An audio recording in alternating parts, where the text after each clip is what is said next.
Here's where I've landed. The version of you that got you here isn't the version that takes you forward. I know we've all heard this before. I know I have. You built something by pushing harder, staying stronger, longer, proving you could handle, the things. And for me, and probably for you, this worked for a time until the day it stopped working. The question isn't whether you're capable. It's whether the way you define yourself and capability is actually serving you anymore today. You've been running on a formula you learned a long time ago. Effort equals results. 2 plus 2 equals 4. Just give your best and maybe a little bit more than that, and life works out. That's what our guest, Erika Coleman, believed for her life. And she did well in school. She built a successful company. She had good friends and she had a strong family. And the formula worked until that year of 2022 when her mom was diagnosed with terminal brain cancer. Her business started collapsing, and no matter how much she gave or more she gave, the results kept going down. For the first time in her life, the math wasn't mathing. It was wrong. I'm really encouraged by this episode as your host, Nikita Williams of Business with Chronic Illness, along with our guests, to talk about this topic. Because as you know, I am a huge component on redefining what it means to be doing things differently now versus how we've done it.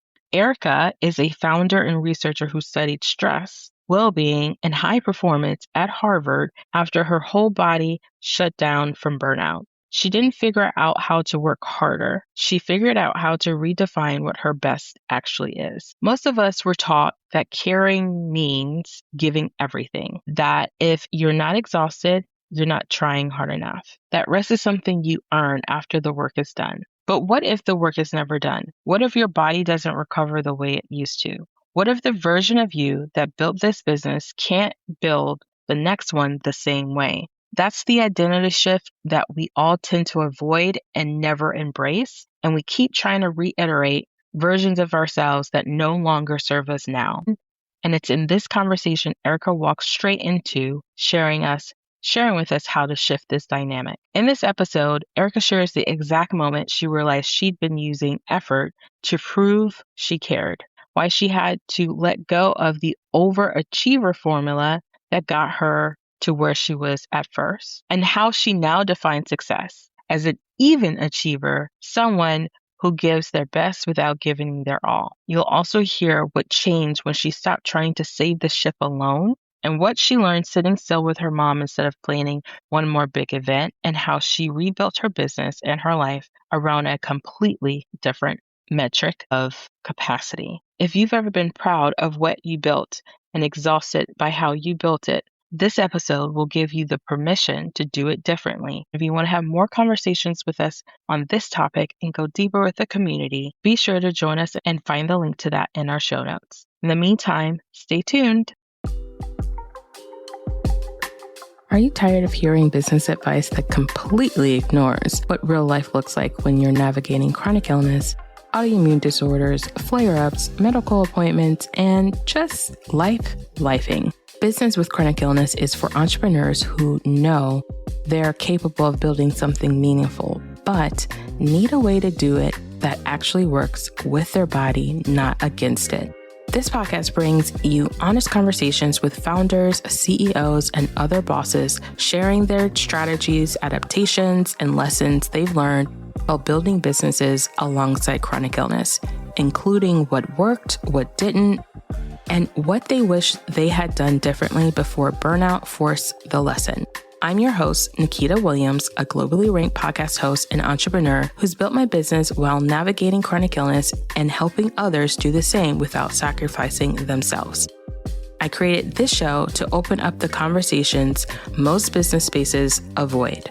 The promise of Business with Chronic Illness is simple: to show you that you can build a thriving business with chronic illness and autoimmune disorders without sacrificing your health, your peace, or your profit. You're not behind, you're building differently, and you're in the right place. Hey everybody, I am so excited to have Erika on the show today. We are going to talk about a topic that we all are very familiar with. When it comes to pacing yourself in the, the work of becoming whatever it is you're becoming, whatever dream you're chasing, whatever thing you're trying to create in the world, how do you actually pace yourself? And my thoughts about this, Erika, is that how do we do this in a world that's constantly pushing against our pace? Like it's constantly giving us these parameters around how our pace isn't enough and being judged and all of those different kind of things that are systems that are kind of designed around us kind of like overriding our own pacing in a way. So let's start there. Tell us a little bit about how you came to this topic of success and without burnout and pacing and basketball. I can't wait to talk about that. Yeah, let's do it. Let's do it. Oh, I love it so much. So I like to explain that growing up, I kind of thought that life was like a math problem where just as long as you gave your best and maybe a little bit more than that, then things work out. Like that's how you do your best, is that you're always just giving as best you can. And honestly, it worked for me for a long time. Like I did really well in school. I started my own company and went really, really well. I had good friends. Like I was like, yeah, this is the formula. Why is people, this is not that hard. Come on, folks, just give your best and life is good. Yeah, math was wrong. Definitely math was wrong. Right? Like that's where it's like, ouch. So in 2022, my business, which was in virtual training, the world is opening up. And so I knew no matter what, business demand was going to go down. And so I was like, okay, new challenge. We're going to pivot. We're going to have so much fun. We're going to figure this out. Started leaning in harder to like new marketing channels and consulting. But I was worried that, this could be a rough year for us. And then I got a phone call that no one wants to get, which was your mom's in the hospital.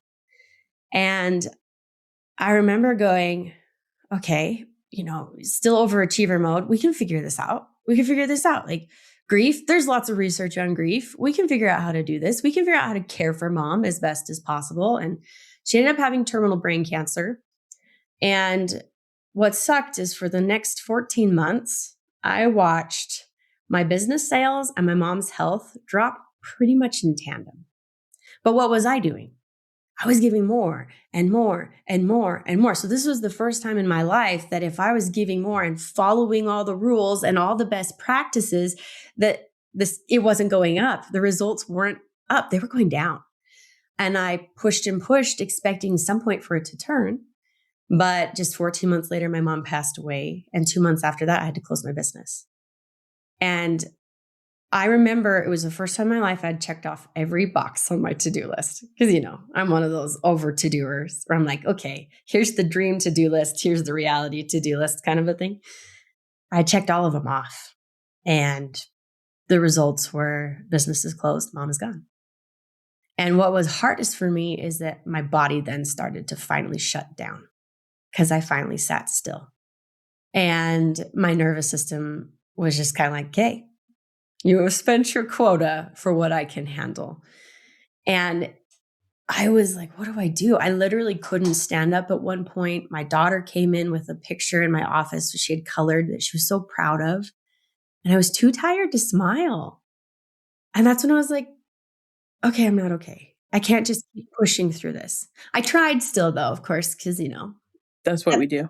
Well, and that's what I trained to do, right? This worked in the past. I just got to keep pushing through it. I never was one to be like, okay, body, you want me to listen? It was like, no, you got to keep up with me. Just keep up with me. Don't you realize you just got to keep up with me? So I applied to a master's program at Harvard.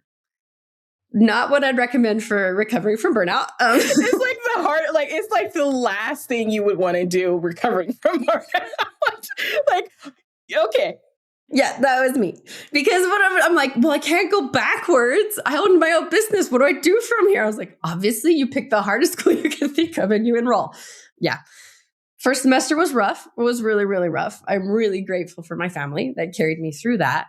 Because especially from your understanding of this, when we talk about like how our body is fighting us, I had to sit with the fact that I couldn't do what I thought was simple before.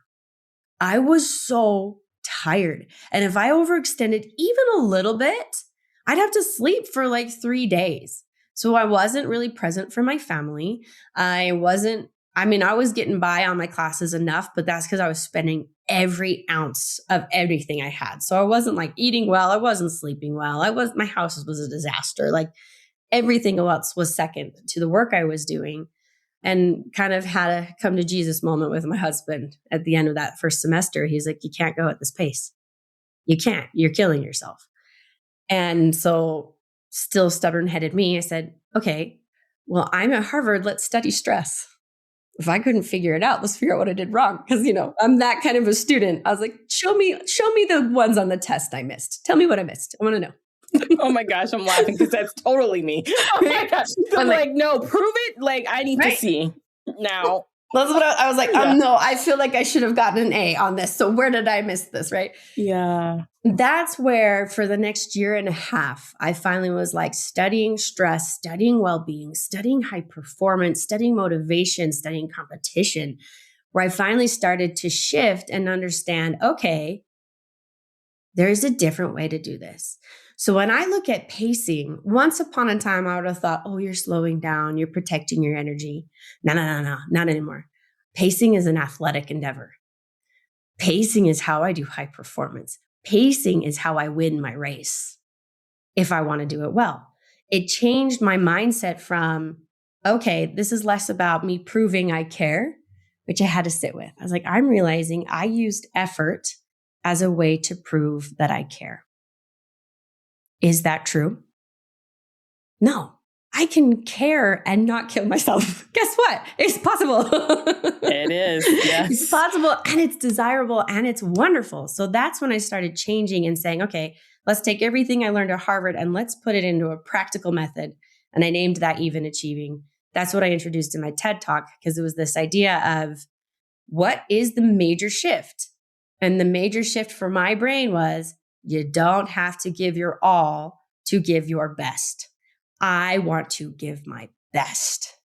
I'm never going to not want that, by the way, ever. Yeah. Don't ever ask me to underachieve. Yeah. No. Yeah. That's not going to happen. No. But I began to say, okay, I need a different measurement for what my best is. Because before, I always thought it was my all. Yeah. I mean, there's so many things, Erika, in your story that I think it's so interesting that you started off with talking about like math, 2 + 2 = 4. It's interesting how we all have this experience, and school teaches us this, right? Teaches us this idea that 2 + 2 does equal 4. And also that there is a very specific way that you have to make that equal 4. Oh, yeah. When I was in school, I would usually get the answer right, but I would never do it in the way that the formula said to do it. Like never. Like I would be so irritated that I would get my test back and they'd be like, yeah, you got a half right because you got the answer right, but you got the formula wrong. And I thought, man, well, that's stupid. Yeah, I got the right answer. Hello. Just because I was creative about it. What do you mean? Exactly. And I feel like for part of my story that I feel like connects to you is like, I've always found that a frustrating part of life, right? Of being like, yeah, these rules tell you to follow the structure, but what if it doesn't work in the way that you work? What if it doesn't work in the way that you are experiencing life? Because we all have different things, but you still can get 4 out of 2 + 2. It's just going to look very different. And so to your point of like all of the things were adding up and going into the plan, it fit the formula, and then it stopped working. And then still the same equation in a way is still there, but it still wasn't mathin'. Right? And how do you feel like that realization for you in that space? Of course, family is important, your mom and school and like work and all of those things, like those are all the things we do. Like we're doing things to like, okay, I'm going to support the parent. I'm going to be there for them. But the emotional aspect of that for you, what did that actually look like while you were trying to check off all those boxes for you? Oh my gosh, that is a beautiful question, first and foremost. The emotional weight, I think, was probably the part I dismissed the most and probably wore me down the most, right? As a leader in my organization, I'm like, you have to appear strong. You have to be brave. You have to be encouraging, even though inside you're like watching numbers and you're like, this sucks. Like trying to choose when to be as open with everyone and when to be like, no, hang on tight. We're still turning the ship around, right?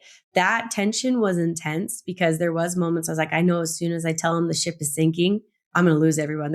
And they should at some point be able to go choose a new job. But I was like, okay, but when is the right time for that? Because we still might be able to save the ship. So there was math there. But then with my mom, I mean, the stages of grief are no joke. And my mom was literally the luckiest person I have ever known.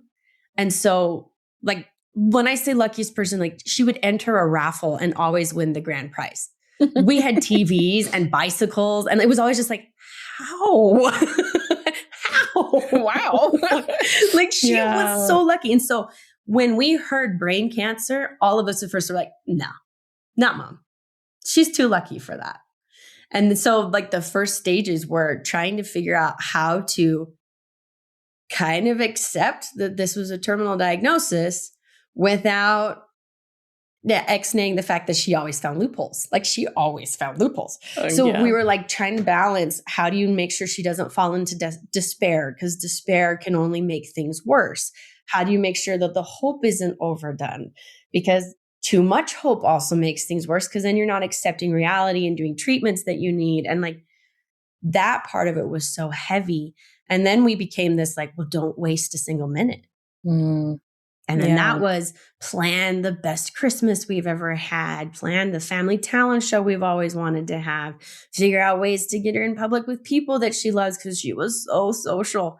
There was hundreds of people that wanted to visit her. And we were like, well, we don't want her to bring her down, and we have to make sure they don't bring germs. Like, the logistics were a nightmare. And yet at the same time, we did some things really, really well. So I've been sitting in this paradox of, I am so proud of what I did in the 14 months that burned me to the ground. Like, yeah, no, I get it. It is. It's such a duality of that, right? Realizing, oh, I'm proud and I could have done it differently.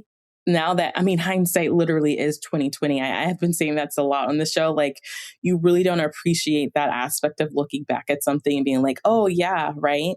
And you're bringing that out. It's like, yeah, it sounds like you wouldn't have changed at the time without knowing what you knew, how you actually were choosing to show up for your mom and for your life at that time. Yeah, at that time, for sure, I wouldn't have changed it. Now time, there's probably, I would have done less and sat still with her more. Oh, because I share this in my keynotes. One of the moments I'm most proud of is the fact that I just sat still and held her hand and watched a movie once. I was like, of all the big glamorous Pinterest and Instagram worthy things that we did, the actual moments that mattered to me were sitting and snuggling my mom, and the fact that she didn't want us to get too sad. And so she would make us do regular dance parties around the kitchen. And I'm like, guys, if we had also held that at the same value as the big glamorous stuff, I probably would have pushed a lot of the glamorous stuff away. But at that time, I wouldn't have believed it. I'd be like, no, we need the memories and the pictures and the, how do I achieve this kind of a thing? Whereas really the moments that mattered most were just being with mom. Yeah, I feel that. Erika. The small things are the big things. Yeah. Oh, that's the perfect way to say it. The small things are the big things. They are. They're the thing that lasts longest on our hearts forever, right? Like, the big things can slip away, they can shift and change, but those in-between moments, those glances, those funny, ridiculous things that someone said, the dancing in the kitchen room, the those text messages, you start losing your vision. So they got really creative. Yeah, right. It's so interesting how in your research, that you've learned in like stress and management and burnout and all of those things, where do you think that in the research that people lost or have lost the understanding about the smaller things meaning so much, right? I think a good way to tackle that is to first kind of sit with, why do we achieve? Because there are different motivations for why people will achieve. And if I simplify the science, there's kind of two schools of thought. I either achieve because the thing or the process of achieving is either I want to do well or do the best, or can be, I just don't want to do it poorly, which is kind of that side. Or there's a relationship side of achieving, and I don't want to let someone else down, or I want to beat somebody at this, or like it kind of is this comparison kind of piece. And so between those two schools of thought in the world that we live in, those both get compounded on us all the time, all the time. And so as we're looking at trying to achieve well, it feels like I need markers from these two opposing schools of thought to prove I'm achieving, right? How am I proving that I'm doing this? And so making those little moments realize that they stack up to the big things is hard because they're harder to measure. And when you look at one little moment by itself, it's like, so what? It's one little moment. The ironic thing, I think, is that works for performance. It also works for stress. A lot of the worst stress are these tiny little obnoxious things that were like, so what? Look at that one thing. There's dishes in the sink. But they compound and they compound. So it's like, okay, if I look at these small moments as compound factors, it changes how I want to look at them and approach them, because those consistently build versus the big, important, intense things that are really great for a snapshot. They're just like a bright flame. They go fast and then they disappear and they run out. But it's really hard to measure that difference because it takes a lot of work to measure small compounded moments. Yes. No, I was just going to say, and it's interesting because to your point, stress is the same way. For women specifically living with chronic illness, we hear all the time, if you live with an autoimmune disorder or something like that, the first thing they always tell you is to lessen your stress. I always laugh at them when they say this. And I'm like, literally, I'm like, duh. But also, like, scientifically, the research shows that the reason why a lot of these autoimmune disorders are triggered or are sparked in our system is because of those tiny little things of stress. From my research, it's like allostatic load. The allostatic load of stress is like all these little things. I love it when people use research language. Keep going. Yeah, all those little stress magnets, they build on us. And as we're dealing and like living with now I call it like just the manifestation of the invisible, right? Stress that has kind of just become part of our lives, we somehow still miss, right? We still miss like, okay, lessen my stress. Now I'm going to stress about lessen my stress. Oh, yes. 100%. Okay. Oh my gosh. Okay. Now let me to do my unstressing. Let me do this. Let me do that. Let me do my, cold plunge sleep. Yep. Oh my gosh. I've done it all the things. Infrared sauna. And all of them. My right? juice cleanse and my...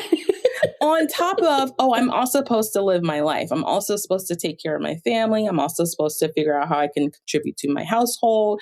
And the idea of pacing almost becomes like, how do you even pace all of those things? Like, like looking at that from like the big end, like zooming in. How have you found in your working with, high achievers and leaders and just people in general around, okay, you have this big, kahuna of a thing. And now you're telling me it's not about slowing down, but it is about pacing myself. But how am I pacing myself when this thing looks like this big old burger and I'm trying to eat, or the basketball that I'm trying to shoot from the other side of the corner and I got 2 seconds on the clock? Like, how does that work, Erika? Oh, I love that. That is so great. Well, first there's a mindset piece, and then we can talk about actions if you want. The mindset piece first that started changing it for me is you can't be your own rival. So let me explain what I mean by this. There is research from the world of negotiation where they're trying to figure out why it is that often really smart and really talented business people will go into a negotiation and spend more money on a deal than it's worth. So it means technically they win the negotiation, but because it costs so much money and whatever they bought wasn't worth that, it's a loss overall. So the researchers, I'm like, guys, that's overextension. When I first heard that research, I was like, that's what I do. I win the game, and at what cost? You lose it all. What plays into that? Why do we do that? Because no one here is like, yeah, stress, give it to me. I want the nervous breakdown. Like, we all know too much stress is bad. So it's not actually an understanding issue. It's a look, life has demands on us issue. These researchers said, okay, let's do some case studies, let's do some experiments. And they found out if 4 factors are present, you're up to 2 times more likely to overextend. Now, 3 of these 4 factors are really, really good things if they're not overdone. They're things that we use to help motivate us and get stuff done. So the first one is a spotlight. Someone watches you, you try harder. Yep, we have people in our life that have expectations. Oh, yeah. Accountability, right? That's on the level of accountability. Exactly. Right? So built into our life. Okay, cool. Factor number 2 is a time deadline.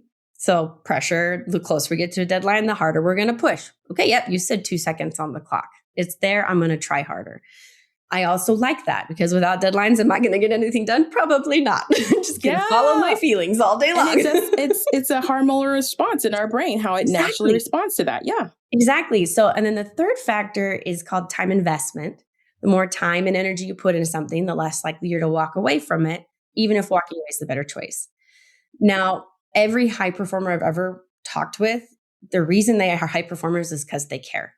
So the last thing I ever want us to do is like, well, just care less. That's how you get out of this. Like, no.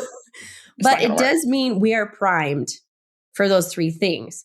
But you can still perform well without overextending with those 3 things until you add in factor 4, which is the presence of a single rival. Now, in negotiation, it makes sense. If you're bidding against 8 other people, the price goes too high. You're like, I'm out. Too rich for my blood. Let someone else take it. But if you're bidding against just one other person, then researchers found out the objective changes. You change from, I want to get a good deal on this, to I want to win. And all I have to do to win is beat that guy. But if you think of this in terms as a high achiever, who is your biggest competition? Usually yourself. Yeah? And as long as it's healthy competition, that's great. But the moment you start taking those other factors and you compound them and you start treating yourself as the thing that's getting in the way of getting those things done, suddenly you've changed yourself into a rival. And you're far more likely to overbid on whatever success you're going after. And I don't have to tell you that that cost comes in your health. It can also come in your relationships. It comes in your long-term capacity to serve. Because you've shifted from I want to give my best to I've got to win. And all I've got to do to win is beat that guy. But that guy is you. I'm like, such a good point. And if I win against myself, like who's the winner? There isn't actually a winner. That's the problem here. So that's when I go, okay, when I'm at that 2-second buzzer, I want to shoot my shot. But how do I do it so I'm not shooting in such a way that I've torn my ACL and I fall to the floor? Like that's the difference is saying, am I treating my body as the thing that's getting in the way? Because if I am, I can't, that's the pacing difference. I am the vehicle for getting things done. And I want to do a great job. I want to do my best. I want to perform with excellence. But I can't do it if I'm being my own rival. So that's the first shift you've got to make. Because the more you train your brain to treat yourself as the enemy, no wonder why we get autoimmune issues. You've been telling your brain over and over again, this thing is in the way. Yes. Or what I hear often with my clients is my body is against me. And in a lot of different ways from a scientific standpoint, it does literally, it's attacking itself in a way. However, the shift to your point in mindset is I used to like for myself personally, I used to feel like, man, my body is just, my doctors would always say, your body's just too sensitive. And I use that as I started using that as like a thing that beat me up about like, yeah, I'm just too sensitive. I'm just too sensitive. And then one day it dawned on me in the hospital because I went against what the doctor had told me to do. And I was like, no, I don't think for once this began the whole unraveling of this thought of actually don't think I don't think that's for me. And I know everyone is going to yell at me about this, but I'm going to do this differently.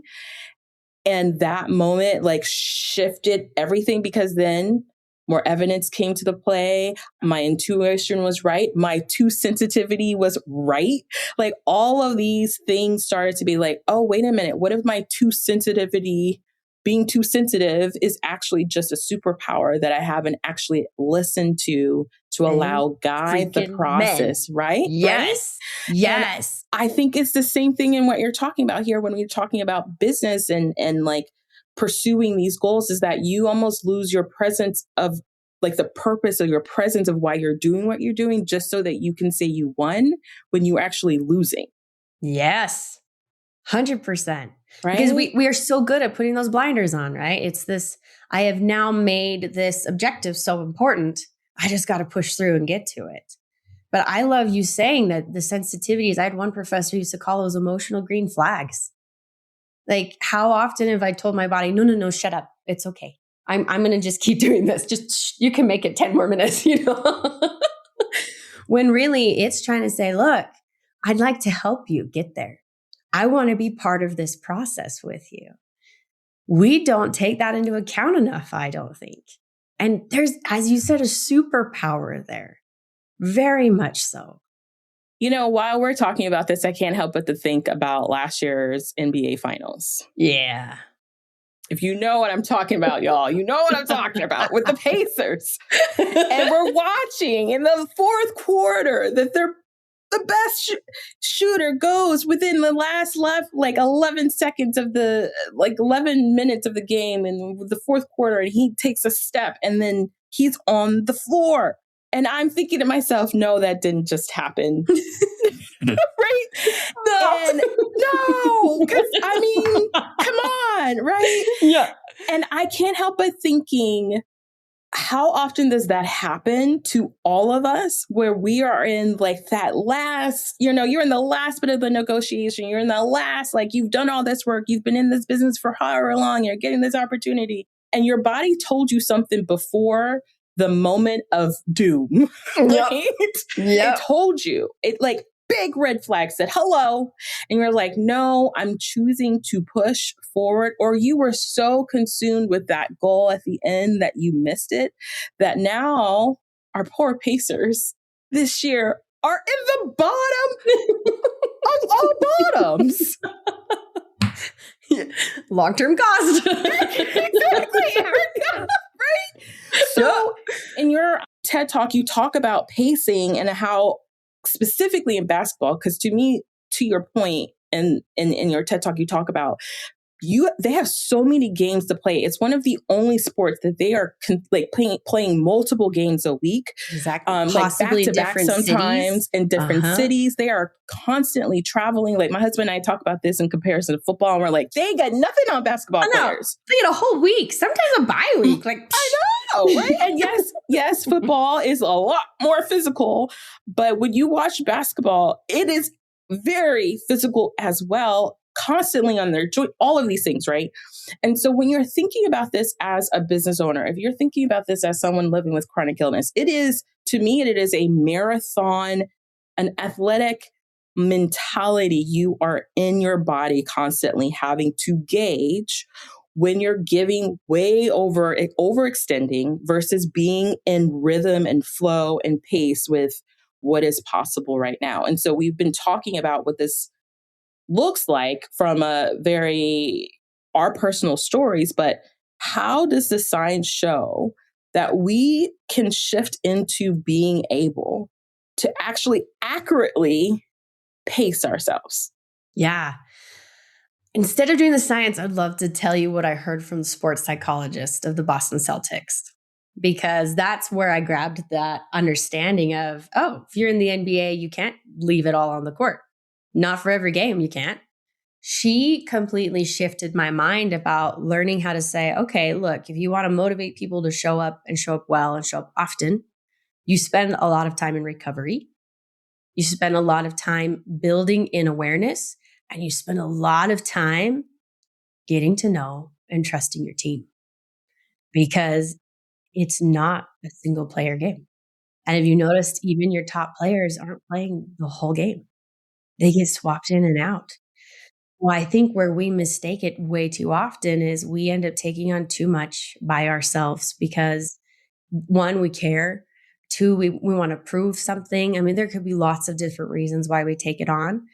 But the number one reason I see people who especially care about what they're doing overextend, it's in that I'm not trusting anyone else to help me carry this load. And I loved how much work that team would do to make sure they were ready to perform as a team. So yes, they would spend time off the court in recovery. I mean, think of athletes. They've got their cryo chambers and all of the They got their personal. We're talking about an ice chefs. bath. That's just tip of it. But what they're doing is saying, if I need to perform at this level, I have to also provide skills and resources to myself to do that. So that's nutrition. They talk about how to make sure they have enough time with their families between games because it's heavy on them. A lot of times they're playing on big holidays. So how do you make sure morale isn't dropping? How are you making sure that we're connecting with each other so I can trust the team? And they have team huddles without any, like every time. So they have these team huddles where they root for each other. They learn about what they want to talk about the game. And then what I also loved that she did, she said, we review our win games as much as we review our losses. So too often, I think with us too, we're like, we won, check it off, move on. She goes, no. What went right in that game? What do I want to replicate as I go again? Because guess what pacing is? I'm going to be better at doing the things that I know work long-term and sustainably. So for me, if I'm also pacing my success in terms of saying, what went well? How do I celebrate this? How do I replicate this? And that's where the science, by the way, comes in.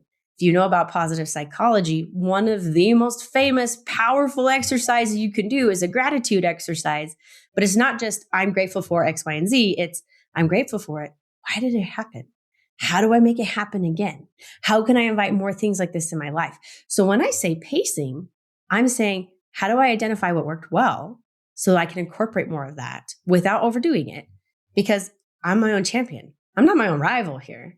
What didn't go well? Where did I not feed my soul and where it needs to be fed? Where did I maybe push past the health needs that I have? Because they're real. If I ignore them, they don't go away. They're still there. They get louder and bigger and more obstructive. Yes. Right. Yes. So when I say pacing, that's what I'm doing. I'm being more intentional about the work that I'm doing. And I'm still doing it because it has to happen. I mean, I'm a mom. If the kids don't get fed, I'm in trouble, right? For multiple reasons. Could be from the government, could be from the fact I love my children. I don't want them to die, but like, I can't get out of that. I hate feeding my children, but it's something I have to do every day. So it's being able to say, okay, there are pieces to my life that go well, and there are pieces that I don't like, but I still am going to tackle them. How do I tackle them in a sustainable way? I mean, so good. I mean, yes. Yes. Like I would add to what you're sharing, which is yes, definitely the team. I love that because it is a team in business specifically. And especially if you're just starting, especially if you are, quote unquote, scaling and wherever you are, the thing that I find that also holds people back in creating that team-like environment is also the conditioning that we've been conditioned in entrepreneurship. That is that we cannot ask for that type of help or we can't access that help until such and such. Like it's until you've reached, $1 million, until you've reached 2,000, 100 million followers on whatever, like it's until. So many people hold themselves back from creating success in a way that is paceable, sustainable, because they feel like they don't deserve it yet, or they haven't reached the, societal marker of, well, I can't do that yet because I'm not those people.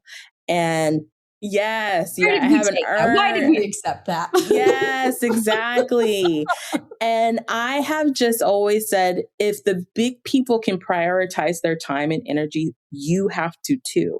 It doesn't go away because you just have more people. It's actually even more important when you have less people around you, even if it's that one system or that one personal, assistant that maybe spends 2 hours a month, something to support you in whatever you're doing is so important.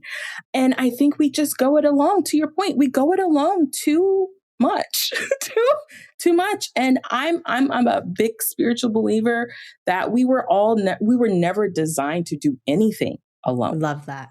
Oh, right? amen to you, We're girl. I feel the never same way. Well, and designed that science way. backs it too. You can look at anyone in the evolutionary space. They're like, the reason we survived is because we created these groups that could survive as societies.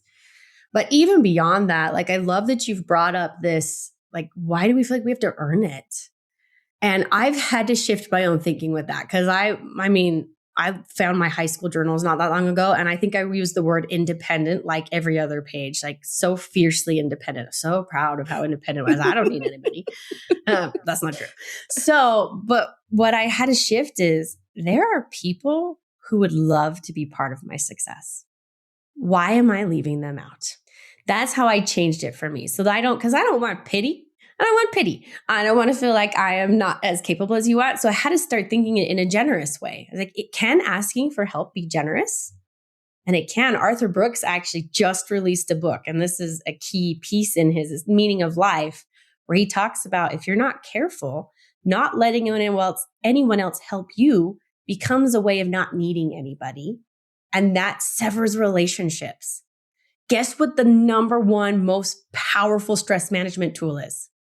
Relationships, right? Social support. And then even the relationship you have with yourself. That's why I start with don't be your own rival, practice your gratitude, because first you got to heal that relationship with yourself, but then you also have to heal it with others where you say, look, how do I actually ask for help so that I'm inviting people to be part of my success?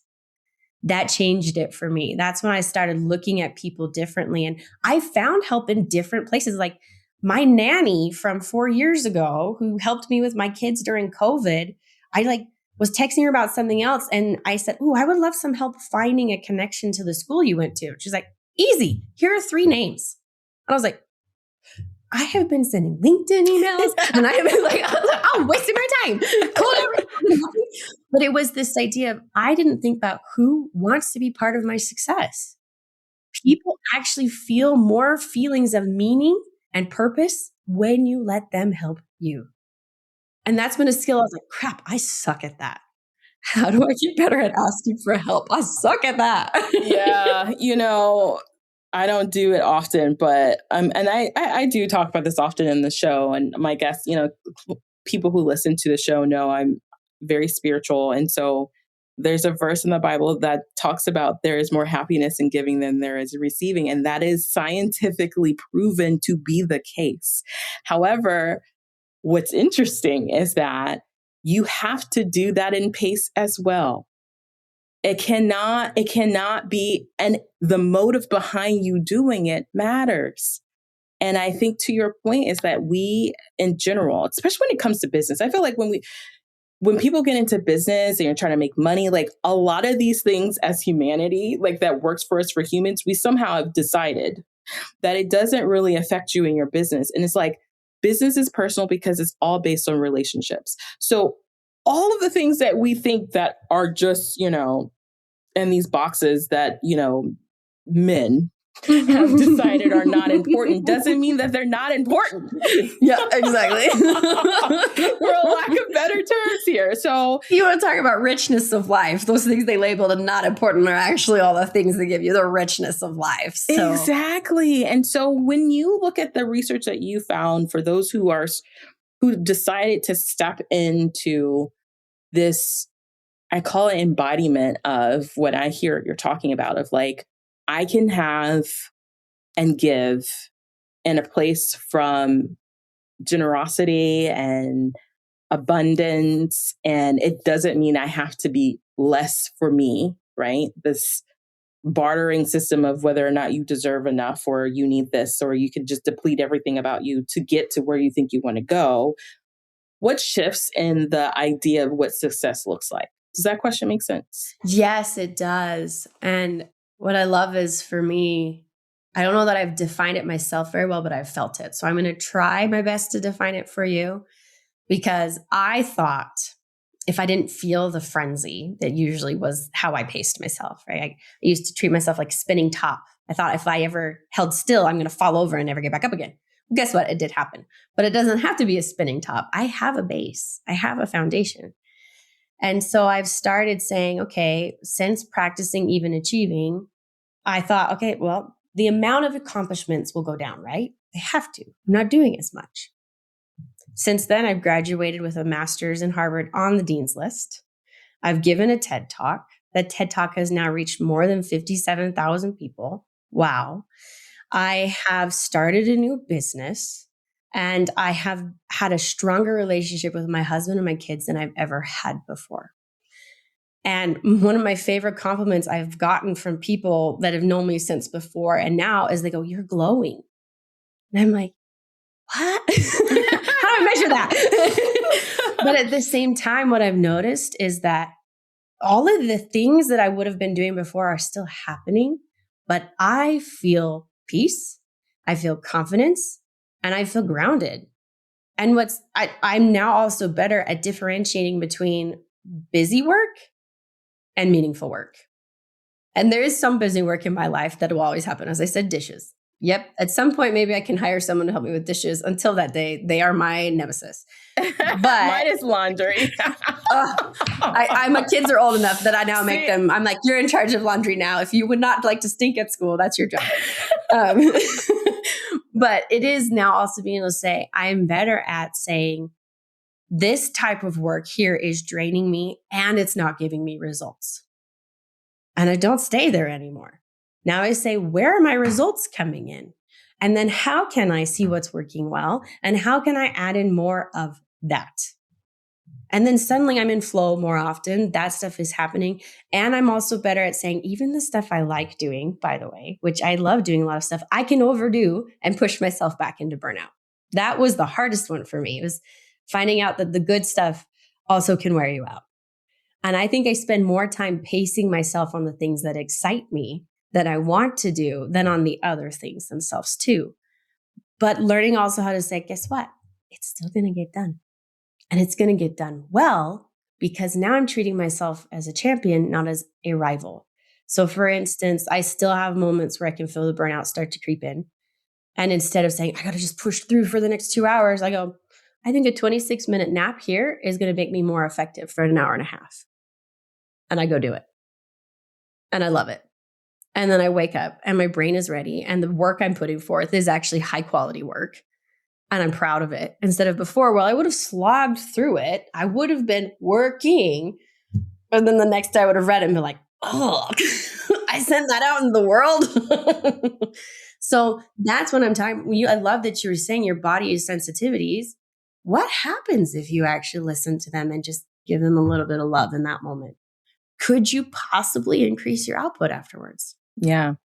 It is so powerful what you just shared, because in the community of living with chronic illness and autoimmune disorders, a lot of the belief systems, and everybody knows when I talk about this, it is true that we are dealing with, in the community, we call it spoons, and the spoons aren't the same every single day. I think that concept of like you wake up with 10 spoons is changing, because we all don't wake up with the same amount of capacity every day. But the idea that we're already starting off deficit often like drives the push of, in those moments where you're like, man, I feel what I'm feeling, but I have to do this thing.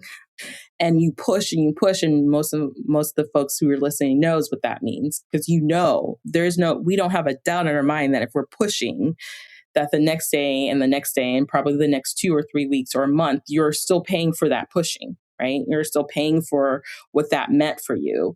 That is hard, though, for them to make that shift from, if I just give in and go take a nap or get up and like go eat something even, because I know I need to do this for my body and it's going to support me. So many of them, it's this like tug of war. And I'm trying to win. I'm trying to win my day. Yes. I don't win my days anymore. I don't win my days. I don't want to win my day. I want a great day. I don't have to win the day to have a great day. That's the difference. If a nap feels like I'm losing, I'm trying to win my day. Who's the rival? I'm the rival. I don't want to win my day. I want to win the game. And I'm going to win the game. Then I have to be able to say, okay, I have an injury. Like that's how I treated my burnout. I didn't want it to be like, oh, I'm less than, I can't. I have an injury. If I had torn my ACL, you're a terrible, awful person. You tore your ACL. No, I just have an injury. Right. So that's how I started treating it. It was this idea of, and if I believe I have an injury, then I'm going to spend the time with my physical therapist doing exercises to rebuild that muscle. How do you make an injury permanent? You keep pushing past it until it rips and shreds apart, and then you need surgery, right? Like, I'm like, if I'm at the point where I can feel it just tearing, I don't want to make that injury worse. So I'm not going to try to win the day anymore. Nope, I don't win my day. I have great days. I have excellent days. I get lots of good stuff done in my days. And I do it because I'm not following the formula I used to. I'm not my own rival. I'm my own freaking champion. If my body needs a nap, I'm going to take a nap. I'm going to be proud of it. I'm going to wake up and be like, wow, that was so great. Look at me taking care of myself. And then I get the output done, because that's where I'm thinking of it. It's performance. This isn't giving up. This is adding fuel to my performance. Yeah. That's all. Yeah. I love that. And for those of us listening to this, is like, that's so easy to say when it is like you tore a ligament versus you live with lupus or sickle cell. There is no technical recovery of that. However, you can, in how you live your life, even more so trigger those symptoms and those situations from the idea of like, well, since today I have the energy or I have the day, I need to win today, to your point. Like, and so it's really, and this is something I talk about with all, like everyone who listens to the show knows that I am very much an advocate for owning what is yours and finding what works for you in this situation of how you're living with what you're living with. And yet don't make yourself the enemy, right? Don't make your body the enemy. Your body is literally just trying to keep you alive. Like, it's working on it. It might have some cross signals, but it loves you. Yes, it loves you. It really does. In fact, it might be overly loving you, and that could be the problem here. But like, it loves you. Yeah. That's what it's trying to do, is to protect you and serve you, even if it feels like crap. Yes, I mean, exactly. That's the duality we started with here, right? Yes, exactly. I love, in general, thinking through and saying, okay, what is it that my day needs from me today? And how do I show that love back to myself? And that's what I mean by self-love. When I think of self-love, it's never been just bubble baths and candles. I'm like, no, nice. That doesn't relax me. We know that on this side of the internet, we know that's not what we need. We take those because we have to. Exactly. You're like, at this point, I'm going to need the Epsom salt, and I'm going to need the extra, like, you've found your system to help with that. And I think there's also an untapped opportunity with that. Anybody who lives with chronic illness, you can teach the rest of us, right? When you start advocating for, guess what? Without shame, my body needs this right now. Yes. And I'm going to do it. Yes. Like, how inspiring is that? Yes. For anybody who's not struggling with that, to be like, oh, if they can stand up for what they need, I can stand up for what I need. Erika, you are speaking to the choir. Anybody who's like, and they know this, but women who come on my show who don't necessarily identify living with chronic illness or autoimmune, or just women who I work with who don't identify with that. That is the biggest thing. I can give you tons of emails of people being like, thank you for rescheduling this. Thank you for I decided to do this thing because we are living in a world that wants us to believe that sacrificing who and what we need is the only way of us getting to success. And that's literally how we all die. Yep. Why are we running that race so fast? We all know the end. I don't want to rush to that ending. like, this is not going to work. This is not working. This logic doesn't fit. Yes. And I love that, Erika, you have shared your message and you're sharing your story with how that looked like for you and how you're still working through it. I love also how in this conversation, you consistently said, and I'm still working on what this looks like for me, because none of us have this like perfectly figured out, to the point of basketball players, all my basketball players, we know that they don't perfectly have it figured out because they still have times during the season when they have to be out for 2 or 3 or 6 weeks or whatever, because they may have mispaced themselves, right? And so it is such a powerful thing, though, to have a conversation like this of being like, here's what this can look like. Here's what it looks like in figuring it out. And what is something you would want to leave with someone who's listening to the show today? And it's like, oh my gosh, I really feel this. I want to implement this. I don't know where to start because it feels like I have to pace so much. Yeah. I think the hardest part of any form of pacing, stress management, any of it is the awareness piece. And that's why with my TED Talk, I have those 2 questions I give at the end where I think this one probably is the best one for your group, is to ask yourself, if I continue at this pace, and it might have to be daily, in the morning with however many spoons I have, if I continue at this pace today, when I get to the end of the day, will I have enough energy left to celebrate? Because if you won't, you push it too hard. If you do, by the way, take the freaking time to celebrate. Because we often are just like, no, I made it. Like we just take a relief and move on to the next thing that we're trying to do. Our brains need us to fuel our motivation consistently. And especially if you're dealing with chronic illness, you're also trying to retrain your brain about what is good. So every time you do it well and you're proud of it, tell yourself that. It doesn't have to be huge. It could be a gratitude practice. It could be a happy dance. It could be whatever it feels, but be like, dang, we did good today. We did good today. It feels good. I'm proud of it. And let those tiny behaviors stack up because they can, and they are powerful. Oh, Erika, this was great. I feel like I could talk to you forever and ever Amen. and ever. I know. I feel like every time we've been able to even connect at all, they're like, oh, this is so good. I feel like we could talk forever. I've been ending the show with this question with everyone. But before I ask that question, please tell us how everyone can connect with you, or if there's a way that you're supporting people. Please share that for everybody. We'll, of course, have it in the show notes, but we'd love to hear. You can always find me at erikacoleman.speaks.com. I write weekly, for instance, there. If you want tips, tricks, help, I go into the science. I bring in stories. It's fun. If you have a team like at work and you know you're high performing, I have an assessment you can take for free, no strings attached. Just, is my team actually high performing, or are we like quietly moving towards burnout? No one's wanting to speak up. If you want to take that assessment, you can at balanceyourteam.com. And then I'd love for you to reach out and let me know what you learned.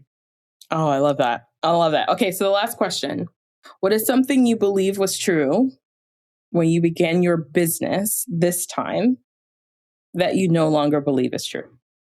I thought for sure when I started that I was going to have to just show up with grit every single day, because you're an entrepreneur. That's how you do it. Businesses are built on grit.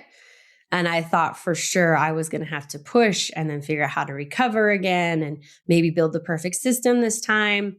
And I'm grateful for my body for literally making it so I couldn't do that. To find another way. Like there are a few times I pushed, it was like, never mind, you're sleeping for 3 days. Congratulations. Enjoy that. And so now I actually know for sure it can feel different. And it wasn't until I intentionally built my own systems and structures and tested the heck out of them, because as you know, everyone's is going to be a little bit different, but built a system that works for me to serve others. I found meaning, purpose, and a pacing that was sustainable.